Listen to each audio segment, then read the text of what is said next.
우리 꾼동이들이 좀 잘 알았으면 좋겠어요. 자, 우리 예배 할렐루야 샬롬 하고 우리 시작하도록 합니다. 자, 하나님께 영광 할렐루야 샬롬 샬롬 시작. 할렐루야 샬롬 샬롬 샬롬 샬롬 샬롬 샬롬. 하나님 사랑합니다. 여러분 주 안에서 사랑합니다. 앞부분 조금 자르시고 이 할렐루야부터 좀 나갈 수 있도록 부탁을 드립니다. 자, 여러분들, 나는 행복해 할 때 행복하다라는 관계가 어디서 시작되는 것 같으세요? 행복하다. 예, 어떨까요? 내가 행복하면 왜 행복할까요? 누군가가 나를 행복하게 해주는 사람이 있어서 대개는 행복하지 않아요? 자연을 보고 행복한 것도 그렇고, 아니면 뭐 내가 사랑하는 사람이 있어서 행복한 것도 그렇고, 꼭 보면 행복하다는 거는 내가 먼저 그냥 행복해지는 게 아니라 무엇인가 대상이 있어야 행복하다. 하나님을 사랑해서 행복한 것도 마찬가지로 하나님이 계셔서, 또 내가 사랑을 해서 행복한 것도 나를 사랑해주는 사람이 있어서 행복한 그러한 관계죠. 그런데 이제 이 행복이라는 말이 좀 성경적으로 얘기하면 뭘까요? 여러분들, 행복과 같을 수 있는 성경적인 단어, 성경적인 단어, 행복과 같은 성경적인 단어. 축복. 옳지, 딩동댕이시죠. 축복이에요, 축복. 예. 그래서 어근도 굉장히 달라요. 네. 행복을 영어로 말하면 뭐예요? 해피니스죠. 해피니스. 이 단어는 본래 해프는 어떤 사건이라는 사건에서 일어났다고 합니다. 마치 어떤 로또 복권을 당첨한 것 같은 어떤 상태. 근데 축복이란 말은요, 영어로 뭐예요? 축복하면요, 옳지 어떻게 잘 알아? 블레싱이에요, 블레싱. 앵글로 섹션의 어근에 보면요, 이 단어는 블레이드 뭐예요? 피 흘리다. 피 흘리다 해서 어근이 시작이 됐는데요. 이거는 뭐냐면요, 구약의 피제사가 하나님과의 바른 관계를 만들어간다라는 뜻으로 블레싱. 그래서 무엇이 가장 큰 축복의 인사였다고요? God bless you. 네, 그렇게들 인사를 했다고 그러죠. 이제 본문의 말씀이 바벨론 포로에서 시온 땅으로 돌아와서 이스라엘의 무너진 성벽과 성전을 건축하는 그런 사건에서 일어나는 느헤미야의 이야기예요. 이제 이스라엘은요, 다시 한번 어떤 백성? 우리 말로 말하면 행복한, 또 하나님 용어로 말하면 축복을 받은 백성들이 되었는데요. 자, 사람들이 경험하는 대부분의 행복이 이런 것처럼 뭘까요? 행복을 얻기보다는 행복을 얻었어. 그러고 나면 어떻게 해야 될까요? 나는 정말 행복해. 나는 축복을 받았어. 그럼 어떻게 해야 돼요? 그 다음에는 축복을 잘 지켜야 되죠. 그죠? 나는 행복해. 행복한 가정을 만들었어. 그럼 어떻게? 행복한 가정을 잘 지켜나가야 되고, 내가 하나님께 축복을 받았어. 그러면 축복을 잘 지켜나가는 게 굉장히 중요하다. 예. 그동안 이스라엘의 지도자였던 느헤미야는요, 12년간의 이스라엘 총독을 지낸 후에 잠시 이스라엘을 떠나서 아닥사스다 왕을 찾아 어디로? 페르시아로 돌아가 있던 것으로 보여져요. 6절에서 그때는 내가 예루살렘에 있지 아니하였느니라 라고 고백하고 있죠. 바벨론 왕 아닥사스다 32년에 내가 왕에게 나아갔다가 며칠 후에 왕에게 말미를 청하고, 왜 말미를 청했어요? 왜 청했어요? 아이고, 우리 백성들이 난리가 났다고.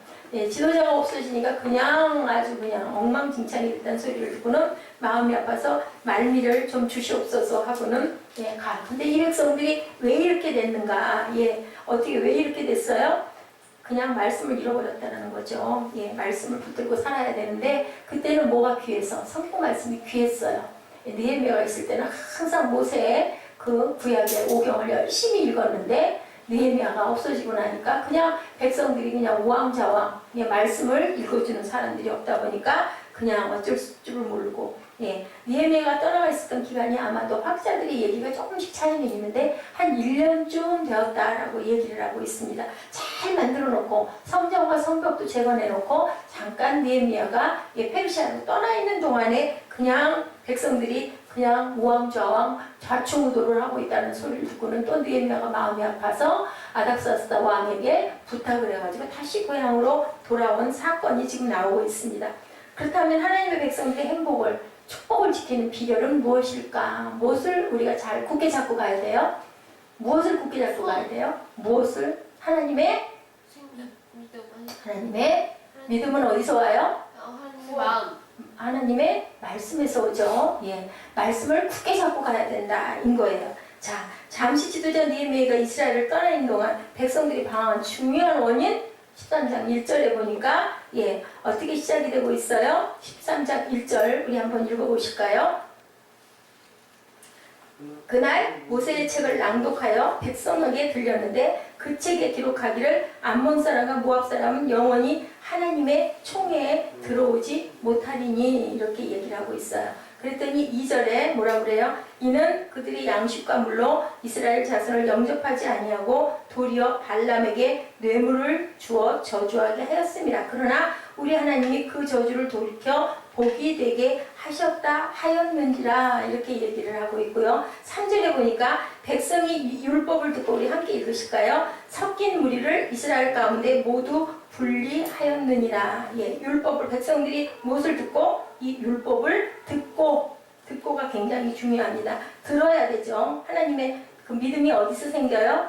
말씀을 들으면서 생긴다라고 말씀하고 계시죠. 말씀은 들으면서, 들음은 어디에서? 그리스도의 말씀에서 생긴다라고 얘기를 하고 있어요. 듣고 왜냐하면 백성이 다시 이 말씀을 붙들 때에만 그들이 회복되고 회복이 가능한 확신을 가지고 있었기 때문에 다시 또 모세의 말씀을 읽기 시작을 하는 거죠. 그렇기 때문에 오늘의 우리는 그 지금 느헤미야 때 이 백성들처럼 무엇을 듣고 뭐를 붙잡고 살아야 된다? 하나님의 말씀을 붙들고 살아야 된다.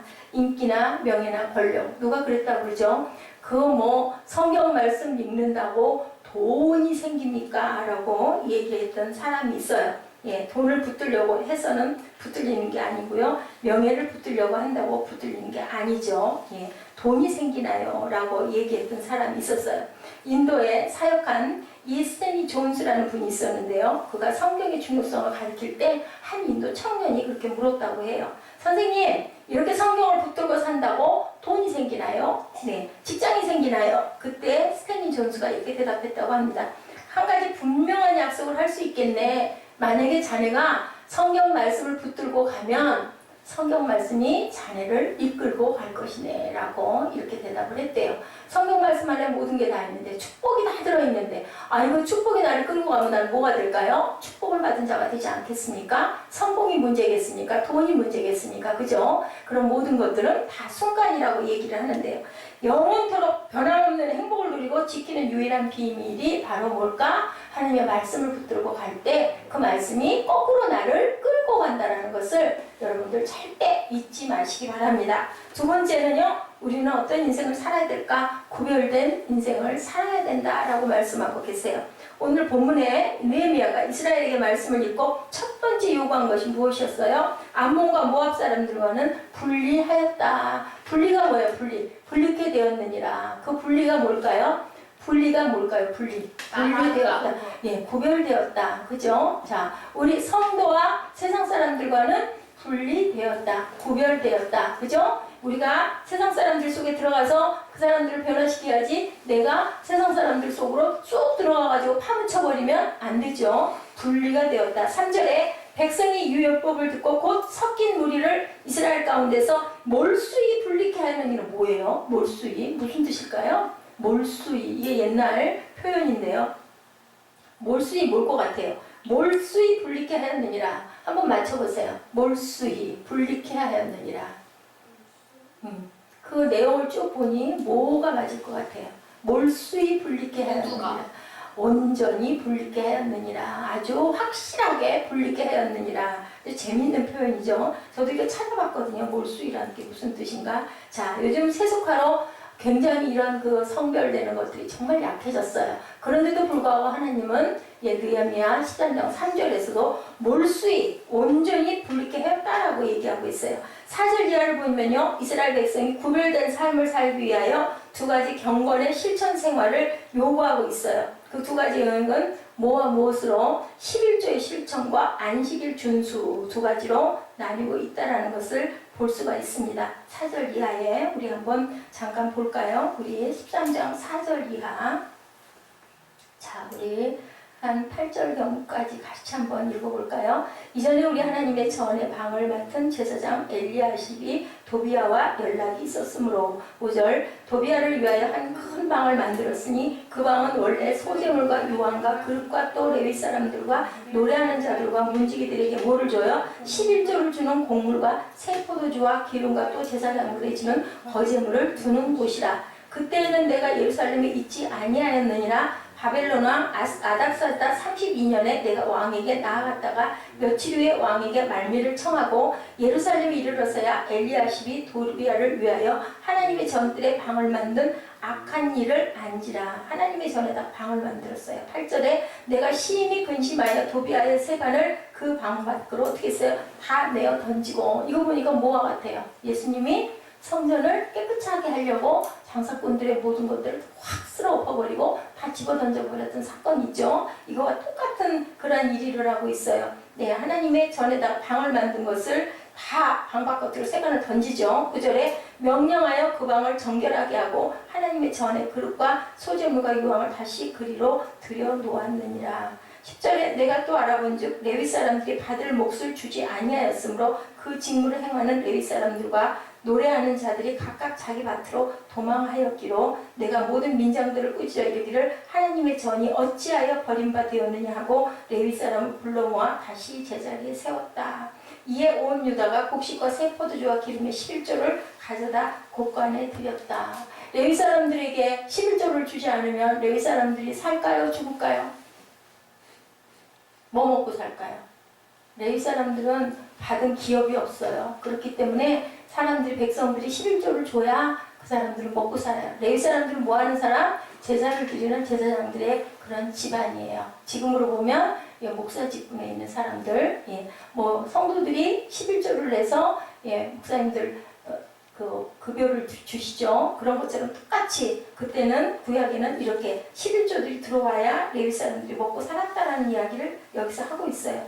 이렇게 무엇에 대한 이야기를 하고 있어요? 11조에 대한 이야기를 이렇게 하고 있죠. 이것과 또 하나는 하나님의 예배 드리는 부분에 그 절실한 부분을 이렇게 말씀하고 있습니다.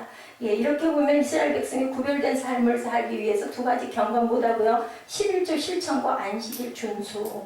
11조는 뭐와 관계된 거? 돈과 관계돼 있죠. 물질과 관계가 된 것이고요. 안식일은 뭐와 관계가 됐을까요? 하나님의 그 날이니까 뭐예요? 시간과 관계가 됐다. 돈과 시간에 대한 이야기를, 시간 관리에 대한 이야기를 하고 있어요. 하나님을 모르는 사람들과 구별된 삶을 살기를 기대하신 것이다. 이것이 11조 드리는 거, 안식을 준수한 거, 세상 사람들과 구별된 두 가지이죠. 우리가 시간 또한 돈 관리에 승리하면 모든 삶의 영역에서 승리할 수 있다. 아멘? 아멘? 아멘. 돈과 시간을 잘 관리하면 먼저 돈 관리를 생각해보죠. 11조의 실천은 무엇보다 우리의 소유가 우리 것이 아니라 철저하게 누구 거라는 고백? 하나님의 거라는 고백이에요. 그러면 자 여러분들 11조만 하나님의 것일까요?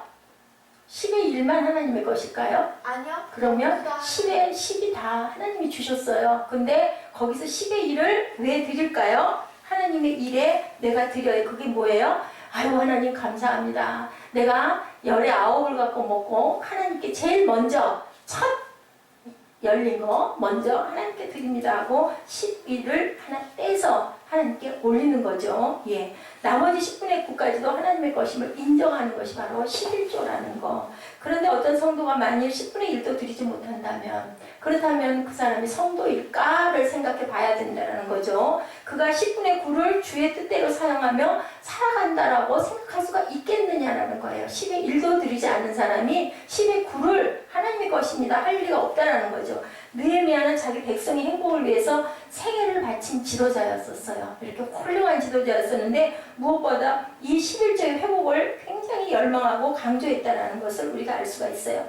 13장 12절에 우리가 보니 어떻게 했어요? 온 유다가 곡식과 새 포도주와 기름의 11조를 가져다가 어디에다 드렸다? 곳간에 드렸다. 이것을 다시 만들었죠. 다 쫓아내고 집어 던져버리고 다시 하나님의 전을 정결하게 했다라고 얘기하고 있습니다. 자 보면은 안식일 준수가 이제 그 다음에 나오고 있는데요. 우리 모든 시간의 일주일에 7일이 누구의 것? 자 일주일 중에 7날이 누구의 것? 하나님의 날이에요. 그죠? 근데 거기에서 어떻게 했어요? 하루를 하나님께 드린다. 하루를 구별하여 주께 예배하고 하나님을 기뻐하시는 일로 보낸다. 나머지 6일도 주인은 누구시다? 아버지십니다. 라는 고백이 바로 안식일 준수하는 것이다. 뭐부터 시작해요? 우리 월화수목금토일이에요. 일월화수목금토예요. 일월화수. 그래서 우리는 주일을 시작점으로 하죠. 세상 사람들은 월화수목금토일 하고 우리는 일요일을 일요일이라고 하지 않고 하나님의 날이다 해서 로드스데이 주일이라고 우리가 이렇게 얘기를 합니다. 그런데 만약 어떤 성도가 일주일이 하루인 주일도 주님의 뜻대로 구별하여 드리지 않는다면 그 사람이 과연 하나님의 날을 인정하겠느냐라고 이렇게 얘기하고 있습니다. 느헤미야 13장 17절에 보니 그렇게 얘기해. 내가 유다의 모든 귀인들을 꾸짖어 그들에게 이르기를 너희가 어찌 이 악을 행하여 무엇을 범하느냐? 안식일을 범하느냐? 너희 조상들이 이같이 행하지 아니하였느냐? 그래서 우리 하나님이 이 모든 재앙을 우리가 이 성읍에 내리신 것이 아니냐? 그럼에도 불구하고 너희가 안식일을 범하여 진노가 이스라엘에 더욱 심하게 임하도록 하는도다. 어땠어요? 그 부분의 진노로 70년 동안 포로 생활을 바벨론 가서 하고 돌아왔는데도 불구하고 너희 또 이렇게 하느냐라고 느헤미야가 야단을 치는 거죠. 19절에 안식일 전 예루살렘 성문이 어두워갈 때 내가 성문을 닫고 안식일이 지나기 전에는 열지 마라 하고 나를 따르는 종자 몇몇을 성문마다 세워 안식일은 아무 짐도 들어오지 못하게 하였으므로 내가 그들에게 경계하여 이르기를 너희가 어찌하여 성 밑에서 자느냐? 다시 이같이 하면 내가 잡으리라 하였더니 그 후로는 안식일에 그들이 다시 오지 아니하였느니라. 이렇게 안식일을 거룩하게 지키기 위해서는 우리가 거룩하게 여러 가지의 그 질서를 잡아야 된다는 것을 오늘 여기서 느헤미야가 얘기하고 있습니다.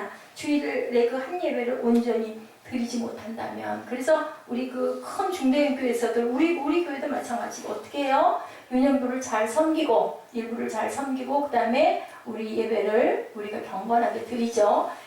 내가 하나님이 일을 한다고 해가지고 가가지고 그 봉사하는 일만 하고 예배는 그냥 왔다 갔다 뛰어다니면서 그냥 예배네 하고 가는 그런 사람들이 있어요. 제가 옆에서 보기도 했고 정말 안타깝거든요. 예배는 경건하게 내가 드리고 섬기는 건 그 후에 하든지 뭐 그 이전에 하든지 교회마다 그 시간적인 형편이 있으니까 이렇게 섬겨야 하나님을 온전히 예배하는 거라고 할 수 있다.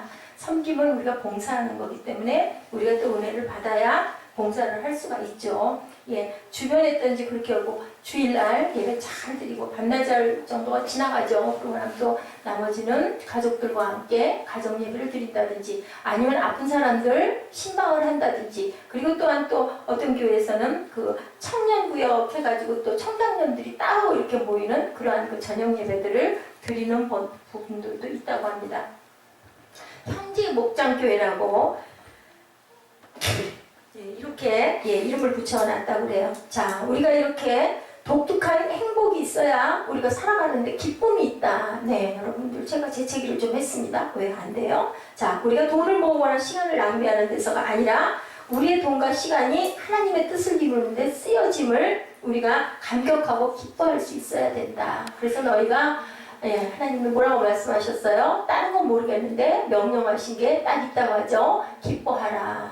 범사에 감사하라. 쉬지 말고 기도해라. 왜 그럴까요? 우리가 어떻게 세상 살아가면서 기뻐할 일만 있겠어요? 기뻐하지 못할 일 너무 많아요. 근데 그 하나님의 말씀의 뜻은 뭐냐면 그러할지라도 너는 기쁨 쪽에 서라. 너 그렇다고 기뻐할래? 분해할래? 기뻐할래? 울고 앉았을래? 그럼 우리는 어떤 쪽에 속해야 될까요? 기쁨 쪽에 속해야 되겠죠. 그래도 하나님 나는 기쁨 쪽에 갈래요. 그랬을 때 내가 다시 기뻐질 수가 있다라는 말씀을 하시는 거예요. 자꾸 내가 원망하고 한탄하고 나는 어이구 나는 왜 이래 막 이러고 한탄을 하면 거기서 헤어날 수가 없으니까 그러할지라도 너희들 내가 이르노니 다시 말하노니 바울이 얘기하죠. 기뻐하라 라고 얘기를 해요. 그렇게 하면 그렇게 하고 쉬지 말고 기도하면 그러면 하나님이 이루어주시리라고 말씀하시죠. 우리가 이것을 기억해야 된다는 거예요. 하나님의 백성들의 모습은 바로 separated life, 기뻐하는 삶을 살아야 된다. 확실하게 이렇게 살아야 된다는 말씀을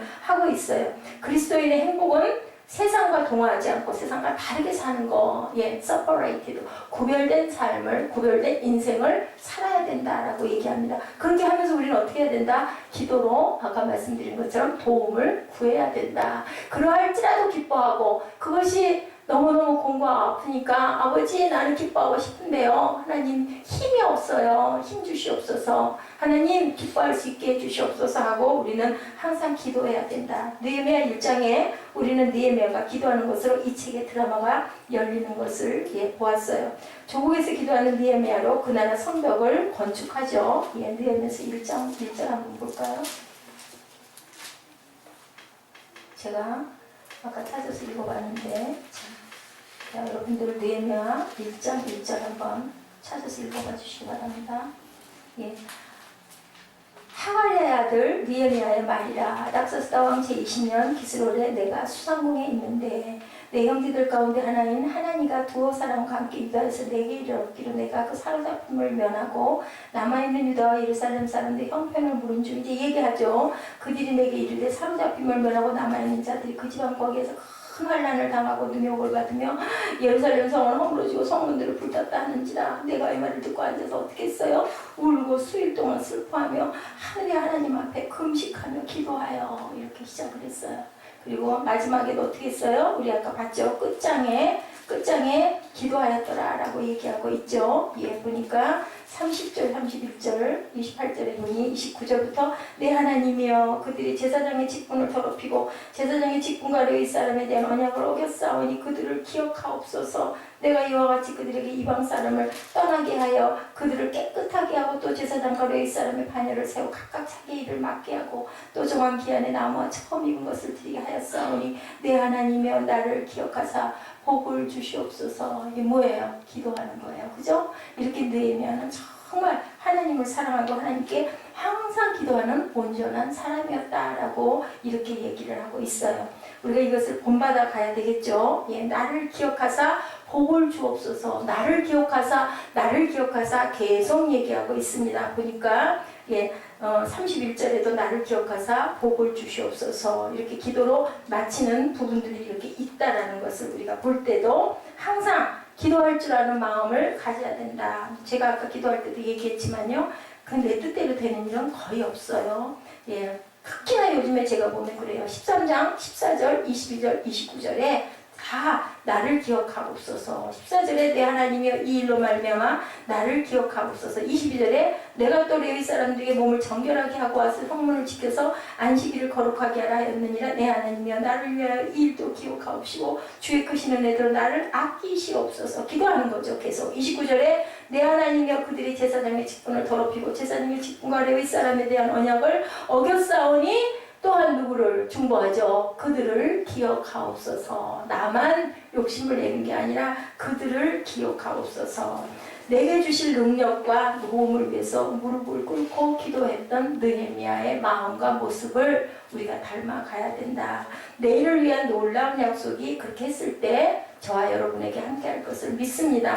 성경은 이렇게 얘기하죠. 쉬지 말고 기도해라. 자, 어제의 양식으로 오늘을 살 수 없는 것과 마찬가지로 어땠어요? 이스라엘 백성들 만나를 조금 더 놔둬야지 여기 욕심 부렸더니 전부 다 벌레가 나고 냄새가 나서 먹을 수가 없었다. 이 사건을 통해서 그렇게 쌓아놓지 말라는 거예요. 그래도 하나님은 너희들 굶기시지 않아 라는 얘기를 하고 계신다라는 거죠. 우리가 이렇게 세상과 거룩과 결별을 항상 세상이 거룩하면 결별을 하고 하나님 앞에 온전하게 무릎을 꿇을 줄 아는 우리가 되었을 때 누가 그랬어요? 어거스틴 그렇다고 그랬죠? 아이들이 술 잔뜩 먹고 와가지고 늦잠을 자고 해가 동참 중천에 떴을 때쯤 그냥 잠 깨고 멍하니 누워 있었어요. 아유 내가 만이교에 빠졌었잖아요. 나쁜 아주 이단에 빠져가지고 정신이 없었을 때였었어요.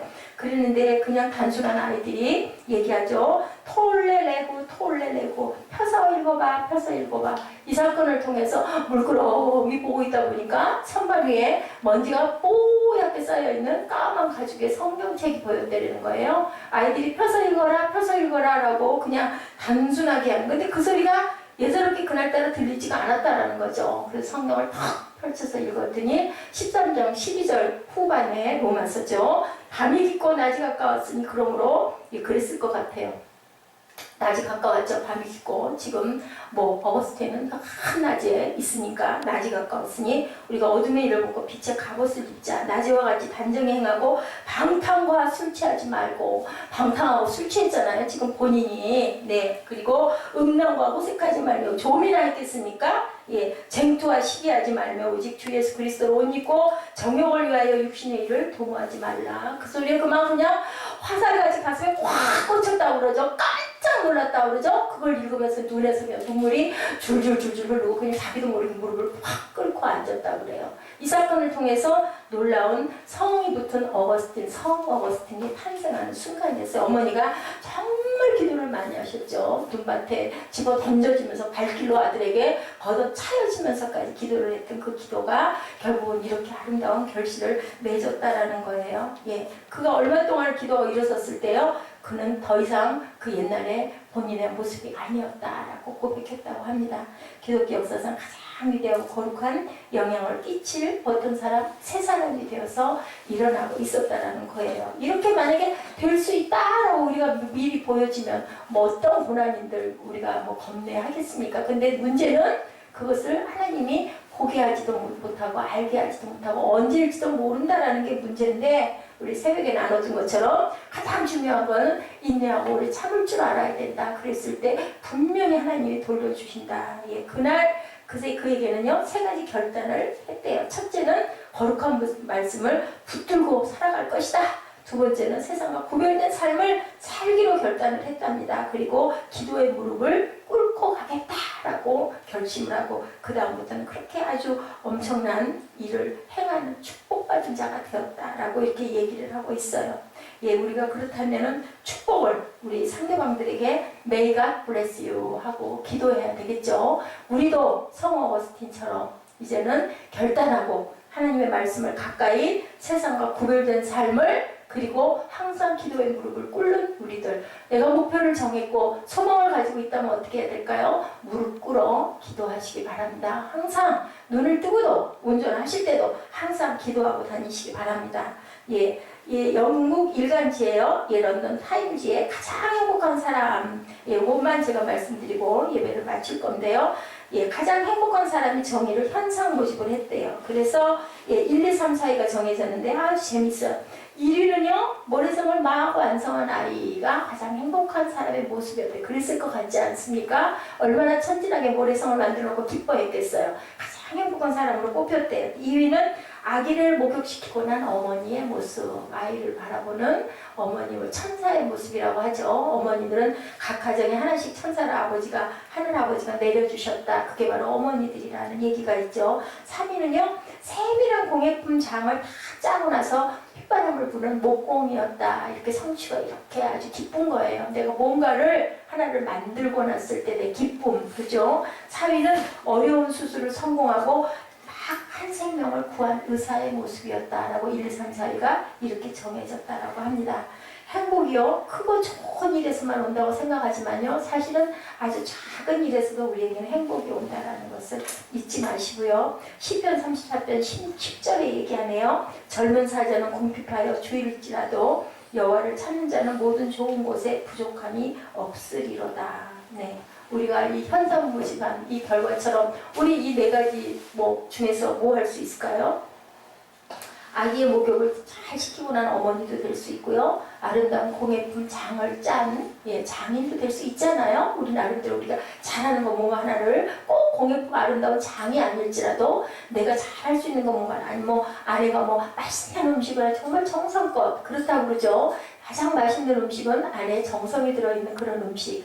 된장찌개, 그죠? 펄펄 끓여놓고 남편을 기다리는, 요즘에는 남편이 아니라 둘이 맞벌이라고 뛰어들어가기도 하지만 어쨌든 이러한 정성스러운 음식 한 가지도 아름다운 예술 작품일 수 있는 거예요. 그리고 생명을 구한 어떤 의사인 것처럼 우리 모두는 어때요? 생명을 구하기 위해서 살아가고 있지 않습니까? 이런 사람들이 다 될 수가 있어요. 우리 어린아이처럼 모래성을 만들고 기뻐하는 아기가 될 수는 없지만 우리가 뭔가를 이루고 나서 기뻐하는 그런 모습이 바로 이렇게 행복한 모습이다. 그래서 그래서 우리가 어떻게 인사할 수 있다? 예, 내가 May God bless you 축복을 받으시옵소서 하고 우리가 상대편들에게 인사할 수 있다라는 거예요.